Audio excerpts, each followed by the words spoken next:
A Bíblia diz no livro de Deuteronômio, no capítulo 25, nos versículos de 1 a 19.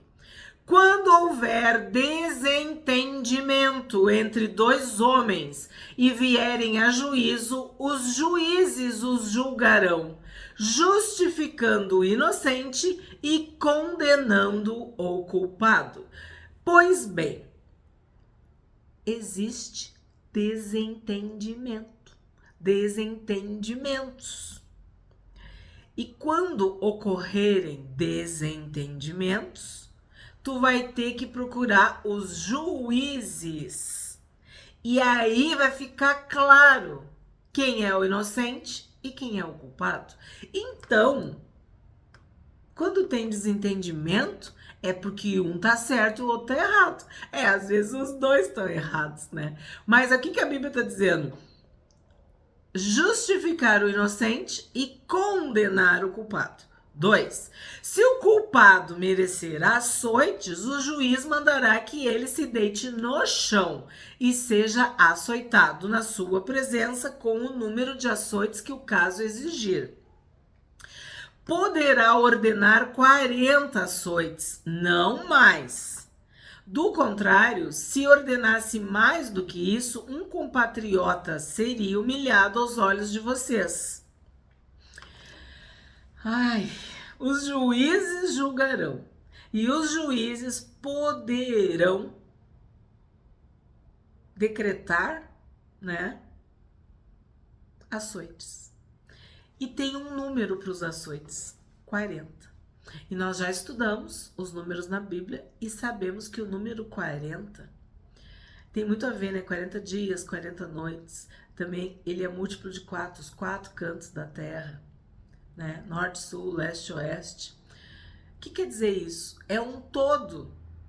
Então, para não exceder o todo, ou aquilo que é justo, aquilo que é certo, aquilo que tem que ser, é 40 menos 1. A pena, vamos dizer assim, era o açoite. Isso era uma pena proporcional à questão. Mas para não exceder, olha o que diz, para não humilhar, era feito uma quarentena menos 1, 39. Para não ser, tu entendeu? Para não ser 41, faz 39. Mas era 40. Aí tem uma passagem de Paulo sobre isso, tá? 2 Coríntios. Por que é segunda? Segunda carta, segunda epístola do apóstolo Paulo aos Coríntios. Então vamos lá, 2 Coríntios, canal da Bíblia aberta. Vamos abrir a Bíblia em 2 Coríntios, capítulo 11, verso 24. 5 vezes recebi dos judeus 40 açoites menos 1. Paulo sofreu muito por causa do evangelho. E aqui ele fala exatamente isso, né? Para não exceder, tu faz menos 1. Então, a pena tem que ser proporcional. Crime, castigo. Lembra? Mão por mão, pé por pé, olho por olho, vida por vida. Então, tu não pode dar uma pena absurda para um crime ridículo, vamos dizer assim. Eu usei adjetivos bem distantes para tu entender. Tu não vai dar uma pena severa para um delito mínimo. E o contrário também, algo grave, algo sério, algo abominável aos olhos de Deus. Tu entendeu? É isso que Deus está dizendo. Porque aí tu não é justo. Tu é um juiz que não é justo. Tu é um juiz que não julga com justiça. Porque o crime tem que ser proporcional ao castigo. O castigo tem que ser proporcional ao crime. A pena tem que ser proporcional. Então, neste caso, era a pena dos açoites. 4. Não amarrem a boca do boi quando estiver pisando o trigo. O animal precisa comer. Isso é bem assim, né? Tu vai no restaurante, aí o garçom fica quantas horas te servindo? Vendo a comida, sentindo o cheiro, vendo tu te alimentar.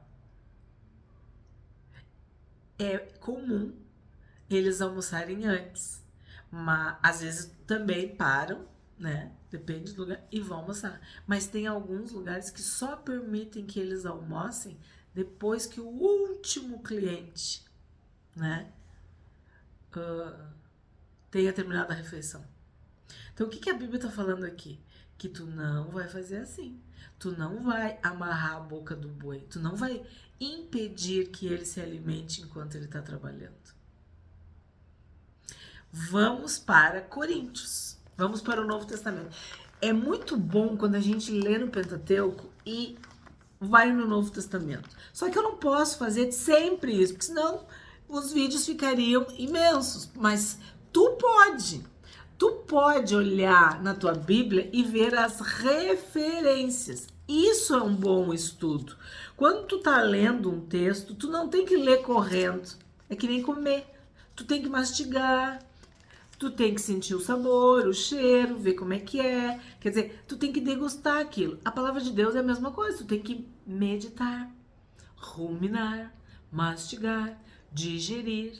E aí, como é que tu faz isso? Lendo, anotando, sublinhando e pesquisando as referências na própria Bíblia. Então, muitas vezes eu estou fazendo isso com vocês, mas eu não consigo fazer todas as vezes, mas tu consegue. Se tu parar e olhar, depende da Bíblia, no rodapé, ou em cima, ou no meio, tu vai ver as referências. E aí tu vai aprender cada vez mais. Então, 1 Coríntios, primeira carta do apóstolo Paulo aos Coríntios. 9. Porque na lei de Moisés está escrito, em Deuteronômio, né? Não amarre a boca do boi quando ele pisa o trigo. Por acaso Deus está preocupado com bois? Será que não é certamente por nossa causa que ele está dizendo isso? É claro que é por nossa causa que isso está escrito, pois quem lavra deve fazê-lo com esperança, e o que colhe deve fazê-lo na esperança de receber a parte que lhe é devida. Se nós semeamos entre vocês as coisas espirituais, será muito recolhermos de vocês bens materiais? Se outros participam desse direito sobre vocês, não o temos nós em maior medida? Aqui Paulo está falando sobre a questão de que os missionários, os evangelistas, os apóstolos, os mestres, os pastores, os profetas, os homens de Deus, investidos de autoridade que trabalham, que servem a igreja, o corpo de Cristo, eles não podem ser remunerados? Eles não podem ser abençoados? Eles não podem ter salário? Eles não podem prosperar, progredir materialmente, ter o seu sustento, a sua dignidade e da sua família, sua esposa, seus filhos? O contexto é esse. Então, o boi está trabalhando, ele não pode comer? De onde que ele vai tirar força para trabalhar? É aquilo que a gente viu no outro vídeo. Tu tem que ser justo. O que tu quer para ti, o outro também quer. O que é bom pra ti, pro outro também é. O que dói em ti, o que te fere, o que te machuca, também fere e machuca o outro, o próximo. Então é essa reciprocidade, essa consideração, essa capacidade de se colocar no lugar do outro, de ter empatia, misericórdia, que o evangelho tem que fazer conosco. Nós precisamos ter este olhar. 1 Timóteo. Primeira carta do apóstolo Paulo a Timóteo. Nós temos vídeos no canal sobre o personagem bíblico Timóteo, o personagem bíblico Paulo. 1 Timóteo 5, capítulo 18. Pois a escritura declara, não amordace o boi quando ele pisa o trigo. E ainda, o trabalhador é digno do seu salário, do seu pagamento. Nem preciso explicar mais nada. A própria Bíblia explica. E isso que eu gostaria que vocês fizessem, pesquisassem as escrituras. Principalmente se tu tá no novo, vai ver o que o antigo fala. Tu tá no antigo, vê o que o novo fala. 5. Se dois irmãos morarem juntos e um deles morrer sem filhos, a mulher do que morreu não se casará com um estranho, alguém de fora da família. Seu cunhado a tomará, a receberá por mulher e exercerá para com ela a obrigação de cunhado. Tem que parar aqui. Cunhado, tá? Em grego era a palavra cunhado era levirato. Então, esta lei ficou conhecida como a lei do levirato, que seria a lei do cunhado. Eu tô indo porque a gente sabe, né? O que falam dos cunhados? O primogênito que ela lhe der será sucessor do nome do seu irmão falecido, para que o nome deste não se apague de Israel. Porém, se o homem não quiser se casar com a cunhada, ela irá ao portão da cidade para falar com os anciãos e dirá: meu cunhado se recusa a dar continuidade ao nome do seu irmão Israel. Não quer exercer para comigo a obrigação de cunhado. Então, neste caso, este cunhado é o que é dito mesmo contra os cunhados, né? Que o cunhado não é parente. É isso que eu tava rindo. Então, o que acontece? Tu já estudou isso comigo, nós já estudamos sobre isso, alguns casos na Bíblia, algumas histórias, alguns episódios sobre isso. Morreu e não deixou filhos. Então a viúva, ela é tomada, casada, sei lá como é que era a palavra, recebida por mulher pelo cunhado. E o cunhado ia descendência, suscitar. O cunhado iria suscitar descendência, né, para o irmão. Aquele filho não seria dele, seria do falecido, tá certo? Isso era a lei do levirato. Mas o que acontece? Às vezes, o cunhado não queria fazer isso. Há o porém, que é o 7. Porém, se o homem não quiser se casar com a cunhada, ela irá ao portão da cidade para falar com os anciãos. Então, quando vai para o portão da cidade, quer dizer que vai lavar roupa suja em público. Aquela história íntima, particular, familiar, vai se tornar pública. Todos vão saber que o cunhado não quer casar com ela, que ele se recusa a cumprir a lei do levirato, tá? E sim, nós sabemos que há sempre um espaço para escolha, para liberdade, para o sim e para o não, né? E tu vai ter que arcar com as consequências do teu sim e do teu não. Então, se ele disser não, ele vai ser envergonhado. Vamos lá? Então, os anciãos da cidade devem chamá-lo e falar com ele. Se ele persistir e disser, não quero casar com ela, então a cunhada chegará perto dele na presença dos anciãos, ele descalçará a sandália do pé, ele cuspirá no rosto e protestará dizendo, assim se fará com o homem que não quer edificar a casa de seu irmão. E em Israel se dará à casa daquele homem o nome, a casa do descalçado. Então, o que quer dizer aqui? Que ele vai ser humilhado, envergonhado, repreendido, chamado a atenção em público. Mas não diz que ele vai ser obrigado, forçado a se casar, entendeu? Ele pode dizer sim, ok, é a primeira parte do texto. E tem o porém, que é quando ele diz não. E estas cerimônia, ritual, isso aqui que a gente viu, que é uma humilhação, que é uma vergonha. E ele vai ficar conhecido como o descalçado, aquele que não quis fazer a casa do irmão dele edificada. Quer dizer, o nome do irmão não vai continuar. Aí tu vai dizer assim, tá, querida, mas isso vale pra nós? Claro que não, né? Nós não somos judeus, nós não estamos na Terra Prometida, em Canaã, em Deuteronômio. Não, nós não estamos. No tempo de Jesus, né? Isso já não era bem assim. E hoje também não é. O que está por trás deste versículo? Qual é o princípio por trás? Obediência? Sim. Família? Sim. A viúva? Amparar a viúva? Tu não sabe as circunstâncias da morte, né? Pode ser guerra, pode ser uma doença, alguma coisa assim. Então, onde é que está a misericórdia? Nós não somos judeus, nós somos cristãos gentios, nós somos enxertados. Então, para nós, fica a liberdade, o direito de escolha, o livre-arbítrio. A mulher podia casar com quem ela quisesse, desde que fosse na tribo, lembra? A viúva, eu quero ler com vocês, vamos lá. Hoje eu tô nos Coríntios hoje. Vamos lá, 1 Coríntios, vamos lá. 1 Coríntios 7, bem onde a gente já tava, bem pertinho de onde a gente tava.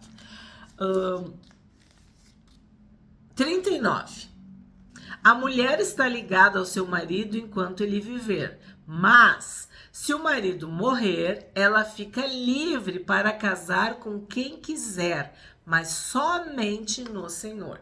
Então, o que fica para nós? Morreu, casa com quem tu quiser, desde que seja do Senhor, desde que seja no Senhor, desde que aquela pessoa seja da família, seja da tribo. Lembra das filhas de Zelofeade? Tu não vai tirar a herança de nenhuma tribo, tu não vai diminuir a família, a descendência de ninguém, mas tu, dentro daquilo que o Senhor te permite, que está dentro da tua liberdade, da tua santidade, daquilo que é lícito, tu pode escolher. É isso que fica para nós com essa lei do levirato. Tu casa com quem tu quiser, é tu que escolhe, mas é no Senhor. E se tu é um filho, uma filha de Deus, tu vai pedir para Ele te mostrar. Tu vai pedir para Ele revelar. Tu vai querer fazer a vontade de Deus. Então, a viúva pode casar. E com quem ela quiser. Desde que seja no Senhor. Em santidade. Em obediência. Dentro da palavra de Deus. Então é isso que nos importa. 11. Quando dois homens estiverem brigando, um contra o outro, e a mulher de um chegar para livrar o marido da mão daquele que o fere, e ela estender a mão e o pegar pelo órgão genital, vocês devem cortar a mão dela. Não olhem para ela com piedade. Aí tu vai dizer, Cândido, o que é isso? Isso aqui é o golpe baixo. Vocês já viram que nas lutas, até nas guerras, nas brigas, sei lá, nos combates, não pode. Tem coisa que não pode. Pois é, isso aqui não pode. É um golpe baixo. E também eu fico pensando, né? Quando dois homens estiverem brigando, um contra o outro, a mulher de um chegar para livrar o marido. Gente, é uma história, né? Daquele que o fere e ela estender a mão e o pegar pelo órgão genital, vocês devem cortar a mão dela. Não olhem para ela com piedade. Então, não pode fazer isso. O que tu interpreta dessa história? Eu interpreto que é isso, que é uma traição, é um golpe baixo, é algo que, tipo, não tem nada a ver a mulher fazer isso, né? Sei lá, de repente se ela jogasse uma água, pegasse um pau, fizesse qualquer outra coisa, mas usar deste subterfúgio, né? Não sei o que tu pensa. Quer escrever nos comentários? Porque eu penso isso, que é o que a gente considera como golpe baixo, né? Assim como a pessoa colocar o dedo no olho do outro, também é um golpe baixo. Tem coisas que não são lícitas, não são permitidas, não são corretas. Eu não consigo dizer outra palavra. Para mim, é um golpe baixo. É algo que não deve ser feito. E Deus está dizendo que é para cortar a mão dela. 13. Não levem na bolsa pesos diferentes. um grande e um pequeno. Não tenho em casa 2 tipos de medidas, um grande e um pequeno. Usem um peso integral e justo e uma medida integral e justa, para que se prolongue os seus dias na terra que o Senhor seu Deus te dá. Que o Senhor seu Deus lhes dá. Porque todo aquele que pratica tal injustiça é abominação ao Senhor, o Deus de vocês. Então, nós já vimos isso também, eu já falei para vocês. Isso é caráter, honestidade, dignidade, ser íntegro, né? Justiça. E isso é abençoado com vida longa, com longevidade, com prosperidade, as bênçãos do Senhor, né? A mão do Senhor sobre nós. Deus olha, tu é justo, tu é digno, tu é decente, tu é correto, eu vou te abençoar, meu filho, eu vou te abençoar, minha filha. Então ele está dizendo, ó, tu não pode ter 2 pesos e 2 medidas. Tu não pode ser desonesto, tu não pode ser espertinho, malandro, querer levar vantagem, passar os outros para trás, fazer os outros de bobo, de otário, de trouxa. Roubar. Tudo isso pode resumir. Roubar.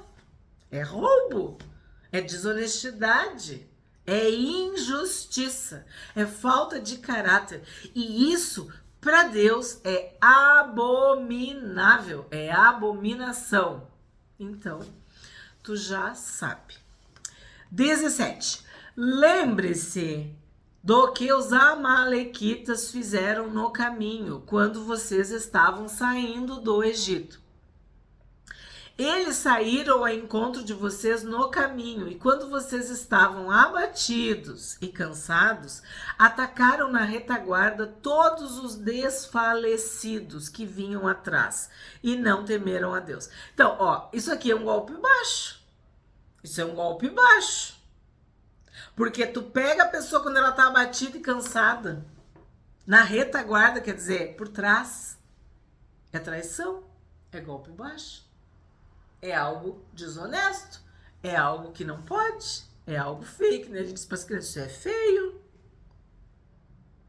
E quem fez isso? Os amalequitas. E ali diz, ó, não temeram a Deus.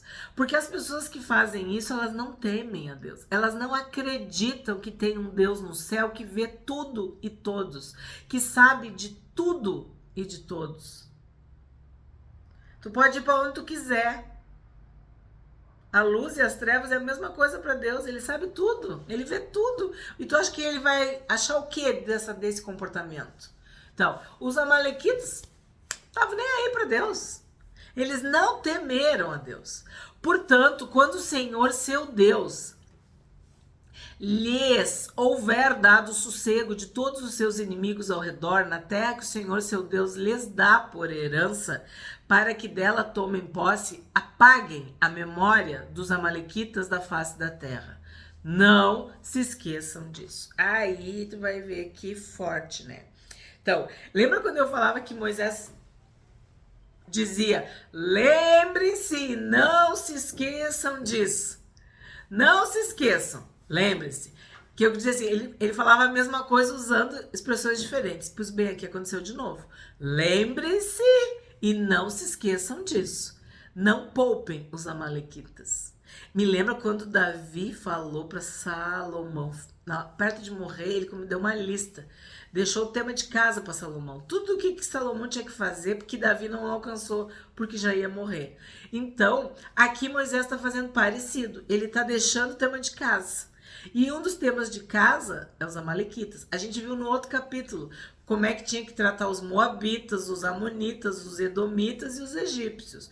Então, ele sabe que ele está perto de morrer, né? E ele está deixando tudo organizado. Organiza a tua casa, põe tua casa em ordem porque tu vai morrer. Então, tipo assim, ó, ele tá dizendo pro povo, lembrem do que os amalequitas aprontaram. Então, a ordem é destruir, eliminar, exterminar, aniquilar os amalequitas. E aí a expressão que tá aqui na minha Bíblia, na minha tradução, é apaguem a memória dos amalequitas da face da terra. Não tem coisa mais forte do que apagar a memória, né, da face da terra, quer dizer, destruir, eliminar, exterminar, aniquilar, fazer desaparecer completamente, né? Então, aí tu vai dizer, mas por quê? Os amalequitas, eles eram um povo mau, muito mau. Aqui já tem um exemplo que nós acabamos de ler. E a expressão, o significado, a interpretação do nome Amalequitas é o povo que devora, ou guerreiros devoradores. Sabe o que me lembra? Me lembra aqueles gafanhotos que destruíram tudo. Eram os Amalequitas. E nós temos aqui, ó, 2 exemplos. Saul recebeu ordem divina, ordem de Deus para destruir os Amalequitas. E ele não cumpriu. Aí Samuel matou Agag, o rei dos Amalequitas, despedaçou. Já contei para vocês essa história, já tem vídeo no canal também. Mas Davi, esta palavra foi ser cumprida com Davi. Davi obedeceu a Deus. E olha que forte isso, né? Tu tá lendo em Deuteronômio, Moisés falando, o povo, Josué não conseguiu, Josué não alcançou. Saul não obedeceu, mas Davi cumpriu esta palavra. E o que é? Que é tipo assim, mas por quê? Porque em Cristo, a morte e a ressurreição de Jesus foi para destruir as obras das trevas, do diabo, de Satanás. Ele expôs publicamente principados e potestades. Ele venceu. E é isso que nós, da luz, temos que fazer contra as trevas. Saquear o inferno e povoar o céu. E os amalequitas, eles simbolizavam justamente o mal. Por isso deveriam ser destruídos.